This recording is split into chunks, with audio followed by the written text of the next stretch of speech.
You are listening to the Vibrant Life Podcast, episode 30. The Vibrant Life.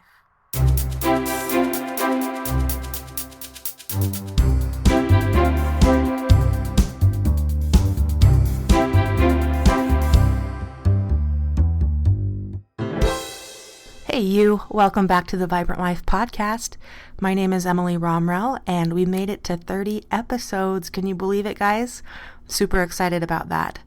And this week is a special case because I usually do an interview every 10 episodes with someone that I think has a great perspective on a vibrant life. And you get to hear from me this week because I was fortunate to be asked to be on a different podcast called Finding Unity with Valerie Payne. And I really enjoyed my conversation with her about my experience with anxiety and depression. And so I thought I'd share that with you guys today. You should definitely check out Valerie's podcast. It's great. It has a lot of different people on there and how we can all come together and have unity in our world. So check that out and enjoy this interview that I did. And we'll see you next week. Live the vibrant life. Hi, this is Valerie Payne, and you're listening to another episode of Finding Unity. And today I have Emily Romrell on. Emily, do you want to say hi? Hey, how's it going? Thank you so much for being on. Emily's going to be talking to us about anxiety. Yeah. I'm not like an expert psychologist or anything, but I've dealt with anxiety for a long time, so I'm happy to share my thoughts. You're an expert with your story. Yeah, exactly. Yes. So Emily, do you first just want to talk a little bit about yourself, where you're from? Oh, sure. I grew up in Utah, in Orem, just Utah Valley. It's a great place. People are really friendly. I love the mountains. I love to go up and hike and be in the nature. I'm the oldest of 6 kids.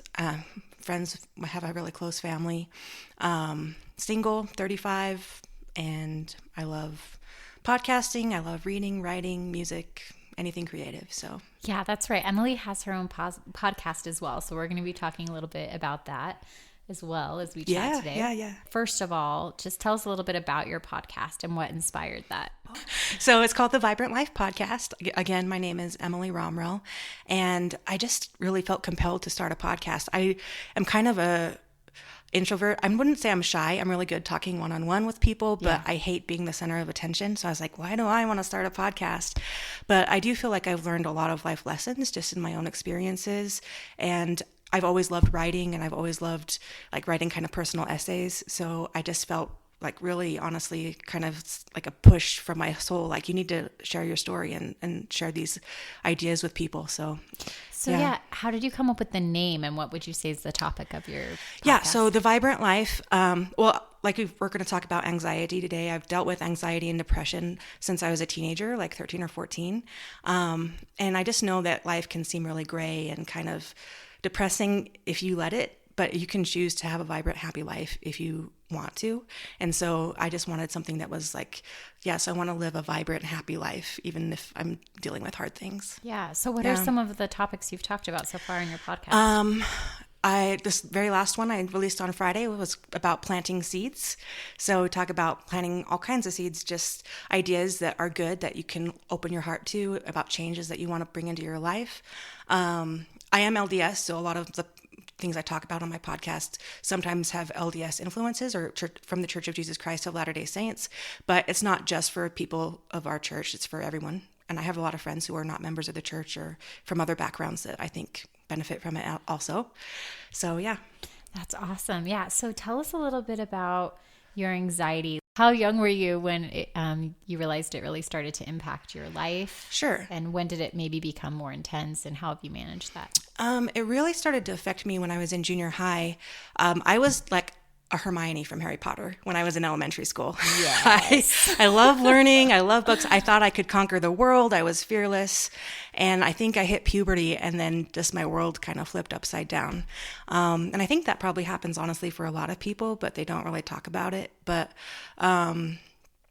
junior high, I just really started to feel anxious about like, where do I fit in the world? And I think that's normal for every teenager, but then also I think I have really struggled with like clinical anxiety and depression that has affected me for a long time. So So you noticed it specifically during puberty, where it really became yeah, like really around started impacting 12 or 13. Yeah. Okay. And when did you get to the point where you started to get help? Oh, And what did that look like? Maybe for people who are listening who have anxiety. It was kind of, I feel like the world is better at accepting mental illness now than it was even like 10 years ago when I was a teenager. I was mortified to say that I was dealing with depression. I just didn't want anyone to know, and I was so insecure about it. And I did try some medication, but I didn't stick with it very often. So I have a really good support system. My parents are great. I had church leaders that were great that supported me also. But I don't know. I kind of just struggled off and on. And then I tried counseling a few different times. And then just kind of life, just, ups and downs. So. Yeah. So when you tried counseling for a little bit, did you feel like you didn't jive with some of the therapists? Okay. That's one of my biggest advice for people, because I'm so pro counseling now. Yeah. But I just recently finished counseling a few months ago, again for another try, and I loved my counselor this last time. So I think you really have to be picky. Sometimes people think, oh, I tried counseling and it didn't work, but there's a lot of things that go into that, right? You have to find someone that you connect with, which is super important, but also you have to be willing to do the work outside of counseling, because counseling is there to kind of evaluate and say, here's what we're doing, or give you ideas. But if you don't do that internal work, then it's kind of meaningless. So that's true. I often say a lot of therapy happens outside of the session. Yeah. So, but it's really valuable also to have a counselor that can challenge you, but also provide a safe place for you. I think that's kind of a hard combination to find sometimes, because you do need someone to kind of challenge your ideas and help you think about new things in different ways. But you also need to have someone that you feel safe with, that you can you can be vulnerable with and not be ashamed of that. So. Yeah. I'm actually teaching a lesson to the youth in my church tomorrow about anxiety and depression. Oh, yeah. And I can't remember the quote off the top of my head, but there's one that specifically says, make sure you're honest with your therapist and open about what's happening. So, yeah. And it's nice. People sometimes think, why would I want to talk to someone when I have friends or family? And I think talk to anyone who you can if you need to talk to someone. But it's nice to have someone who doesn't have all the baggage your other relationships have too, that you can just kind of start fresh with. So yeah, and has like a non-bias opinion and can really be real with you. Yeah. I'm totally pro counseling. I think if you find the right person, it'll be really beneficial. So when did you said you recently finished it again. When do you feel like you kind of became more on board with therapy, and when, like, what caused you to be on board with it, if that makes sense? Yeah. You know what I mean? Like, sure. What was helpful? Sure. So 2017 was a really rough year for me. Like, I was really overweight, and I was really, really depressed, and just had a really hard year. Basically didn't work for like a year. And I was just kind of at my wit's end. So I actually went and talked to my bishop, and was just like, I don't know what to do. And my bishop at that time actually was also a psychologist. And he's like, you need therapy. You need to go to counseling. And I was really resistant to it, honestly. But I thought, okay. It's kind of what you always hear people talking about, hitting rock bottom. And, I feel some people's rock bottoms may be more extreme than mine, but I was really kind of like, I don't know what else to do. So I found another counselor, and, again, like the first counselor I tried after I talked to my bishop actually didn't work for me. And then I tried a second one, and then the second one was the one that was the fit. So, but I decided, like, I'm going to do the work. Like, I don't care. I'm going to try to be vulnerable. I'm going to try to do what she tells me to do. And, I don't know, just really try to work on myself. So, yeah. So how have you found healing, not just with therapy, but in general through this experience of anxiety and depression? Sure. Well, I think the biggest thing is self-love. I've been so critical of myself for years, since I was a teenager, and I think society does not help in that area. But and I'm still, learning this. I'm not perfect at it by any means, but I think in my 20s, I was so worried about, like, I need to have life figured out. I need to have a job. I need to have a relationship. I need to finish college or whatever. And, like, if I looked at, like, all of the life check boxes that people were checking off, then I was like such a loser in my mind. And but now I'm 35 and I've kind of had a little bit more experience, I realize everyone has their own timeline and their own journey. And even though I might not have some of the check boxes ticked off that I want, I have had a lot of experiences that have really educated me in a lot of different ways, and have given me understanding in places that I didn't realize. And so now I'm just like, no one has it figured out. We're all figuring it out together, which is, I like your podcast, Unity. And so I've kind of come to terms with that more in the last few years, which has really helped. Yeah. We all just fake it till we make it. Yeah. Yeah, it's important. No, I love that. And something I'd like to ask as well is, I guess first, as you've experienced anxiety, depression, maybe, been open with some people about your experience with anxiety and depression, what has been maybe not helpful that people have shared or done, and then what has been helpful?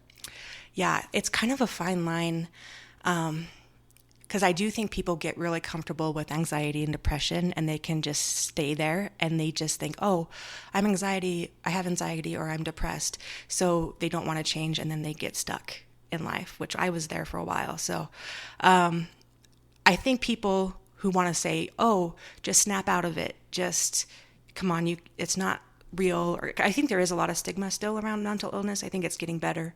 But when I was a teenager, I was mortified, again, like to tell anyone that I was dealing with anxiety or depression. But people would be like, oh, come on, you can do it. Or like, why are you just being lazy? I guess people would think I was lazy when I was just having all of these mental issues, right? And that's not helpful. But I do think it's kind of, you do need pushes. You need pushes to see a counselor, or to take medication, or to get walks outside, or whatever. Because if you let yourself sit in that dark place, you're going to get, it's a spiral. I always talk about, on my podcast, about a spiral upward or a spiral downward. I think we're all spiraling one way or the other. And so if you get into that dark place, it's just a continual spiral downward. But if you even make baby steps a little bit at a time, you can reverse that and spiral back upward. Yeah. Getting a little spiritual. One of my favorite scriptures is Helaman 5:12, where it talks about, Christ being the rock. Yeah. And then if you don't focus on Christ, which I look at that as hope as well, right? Hope that you can overcome depression, hope you can overcome anxiety. Yeah. So if you don't focus on that, it basically says to focus on that, so that when the winds and the whirlwinds of the adversary comes, like, you won't be able to, and he won't be able to drag you down to despair. Yeah. So it's just that idea, what you were saying, of spiraling, that. It reminded me of that scripture. I wanted to ask you as well, we talked about anxiety and depression, and I feel like we often talk about it very generally, but it looks different for everybody. Sure, yeah. So do you mind just talking a little bit about what that looks like for you? Yeah. I have panic attacks, which really, I guess there's different levels of panic attacks, but like full-blown panic attack, you feel like you're dying, So I'd get like, big heavy chest, like hyperventilating, like just feeling like I'm going to die, kind of a thing, every once in a while. And I think I would work myself up, because I've done a lot of thought work too, like on how you think in your mind, which really helps. But CBT, cognitive behavioral therapy. Yeah, exactly. That's awesome. Exactly. And also just being lethargic, and just fatigue, and just not having a desire to do anything. It's kind of like depression and anxiety it's kind of like a bipolar, I feel like, even though I'm not bipolar, but they go together. They because if you're anxious, you're all tense, and you're like antsy, and you're just like, I don't know what to do. I feel like so trapped and kind of like just really restless. Or on the other side of the spectrum, you're just dead to the world. Like, I don't care. I'm a zombie, just going through the motions. Just nothing really means anything. It can feel really hopeless. So my heart really goes out to anyone who struggles with that, because I know it can be really hard. Yeah. So when you have a panic attack, what do you feel are some things that can maybe onset those panic attacks? Do they come out of nowhere, or? It can come out of nowhere, but mostly it's, I think, thoughts, honestly. I think your thinking can really spiral you into a a panic attack, because what I've learned is anxiety is kind of the fear of the bad emotion. Yeah. So what has really helped me is that it's okay to feel bad emotions sometimes. It's okay to be uncomfortable sometimes. But if I'm like, oh, I'm going to be with a group of people and I might feel shy or uncomfortable, then I get afraid that I'm going to be shy or uncomfortable.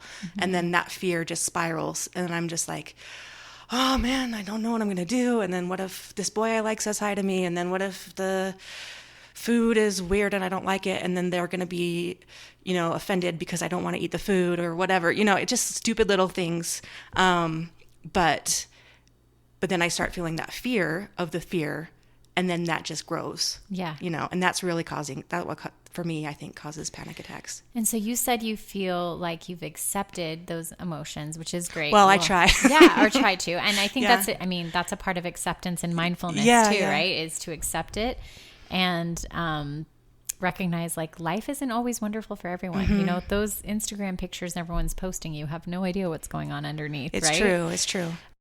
So when you're experiencing these panic attacks, what do you allow? Do you just accept, okay, I'm having a panic attack, or do you do things to help yourself during the panic attack? What advice would you give, I guess, to people who also experience panic attacks?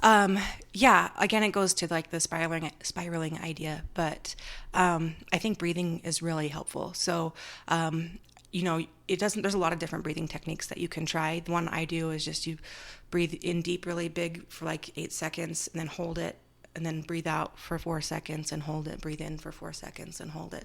And just that slow breathing, it really kind of resets your body and really helps you to kind of calm down. I also do the ABCDE method, which I actually did a podcast on, and I think it's a really good grounding technique. So grounding is just kind of coming back. So when you're having a panic attack, it's really easy to just get into your head and to just think, oh my gosh, everything is going crazy, and just feel all over the place. So if you can ground yourself, there's a lot of different techniques of that too. But I just use the ABCDE, which I actually tap it on my lap, and there's 5 fingers. So A is you acknowledge what's going on. B is what is your belief about what's going on. C is to challenge that idea. D is to decide a new plan of action. And then E is to see the effects of your new thinking. I love that. That's great. So that sounds like a really helpful tool to help, ground yourself. What ways would you say, because the podcast is called Finding Unity, and my mantra kind of is finding unity through healing, seeking understanding, connection, and love. Yeah. And so what ways do you feel like having anxiety has helped you to find unity? Honestly, I just think my own struggles have really given me compassion for other people. The older I get and the more that I know people, there's not a human on the planet that doesn't deal with something hard. Yeah. I don't care what your past is or what your story is. I mean, I'm a writer, and I love stories, and we all have our own stories. And my thing is own your story. So like, if you can own your story, and then you can have compassion in others for their stories, that really brings unity, I think. Yeah, I think that's so true. And I feel like, I bet with your experience with anxiety, you're more apt to seek understanding for people when maybe I try really hard not to judge, which, I'm human. I make mistakes. Right. But we all are. But I honestly, I always, even like in my Planting Seeds podcast, I just did it. First impressions are always bogus. Even if you have a good first impression of someone, we all are so complicated, and we all have so many layers to us that if someone gives you a bad impression, it's so easy to judge, or it's so easy to look at someone on the outside and see, oh, they're such a arrogant person, or like they're not living up to what they could do. But honestly, I believe we're all doing our best with what we know how to do. And if we knew how to do better, we might be able to be better. That's a Maya Angelou quote, I think. But yeah, I try really hard to try to see past the first impression on people. Yeah, I love that. I think that's great advice. Do you have any other advice for people who may be experiencing depression or anxiety? Just any advice you'd want to give them, or whether that's tools or just... it kind of looks different for everyone, like you said, but I would encourage you to see a doctor if you feel like that's necessary. If it's something that's making you not able to live your life, then you need to find help, whatever that looks like for you. So, like if you can't be a productive human being. And if you're just stuck in bed all day, then you need to make a change. Like we talked about, you need to get a push, even though it is really hard. So see a counselor, talk to your regular medical doctor. I mean, I take medication also for anxiety that helps me. And I tried probably 5 or 6 different medicines before I found the right one. So it's kind of like therapy. You have to find what works for you. And so that can be a challenge. And so don't give up. I guess my advice is don't give up. Like there is hope. But sometimes it takes a while. It takes a process of trying things and experimenting. Yeah, I love that. And I think it's really important. Like you said, there's a stigma about therapy and with mental health. I also think there's a stigma with taking medication. And I think that people have to do what's right for them. And for some people, that means taking medication. For some people, that means not taking medication. Sure. Some people, it can increase the anxiety and depression and make it worse, you know? Yeah. And so you have to do what's best for you, what's best for your body. David Burns, who wrote Feeling Good, which is a big book on cognitive behavioral therapy, he talks about the importance of doing medicine and therapy together, how that's the most effective. Yeah. And how you just mentioned as well that you just went back to therapy again. I think that's something else to remember, is just because we've had therapy once doesn't mean we're like cured forever, right? We all need checkups and check-ins. I actually had a bishop when I was a teenager who was like, well, you might just deal with this your whole life. And I got so depressed from that because it's true. Like I've been dealing with it my whole life basically, but I've come to understand that that's okay. And sometimes I think people think, oh, I have to beat this. Like I have to conquer it. And sometimes you can. And if you can, that's amazing. Yeah. But sometimes it's just a trial that you just have to kind of learn how to manage. And I think even if you don't struggle with anxiety or depression, but learning some thought work, I wish they would teach that more in schools, honestly, because even if you don't have this specific challenge with anxiety or depression, learning how to manage your thoughts and how to deal with hard things is so helpful. Yeah, I completely agree. I think that there's so many, all of us have thinking errors, all of us, everybody has thinking errors. And for me, I guess like as a therapist, I love teaching them because then it helps me correct my own thinking errors. I'm like, oh, I did that today. Okay. Yeah. And I think, we're all learning and we have like the change cycle, which is another thing that I learned in therapy, which is we have relapses, and so like you'll make a change, you'll do really good for a while, and then you'll relapse. But hopefully it's again the upward spiral, like the relapse will be less and less each time, and then you conquer whatever that is. Yeah. So I love that. And I think that's a benefit also to going to therapy, is learning those tools, but also sometimes it's hard to recognize your own thinking errors. Oh, yeah. And so having someone to bounce that off, I think is helpful. But I love so much of what you've shared today, and just also your encouragement and your hope and your podcast, The Vibrant Life. The Vibrant Life. Yeah. I mean, I love that. It's so positive, and I think it's really will be helpful to other people. So I love that you're doing that. And it sounds like you've had a lot of episodes specifically with tools. I have had a couple with tools. I actually did like a bonus episode with tools because I was talking to a friend and she's like, hey, do you have a way for me to like manage my anxiety? And I was like, well, this is what I do.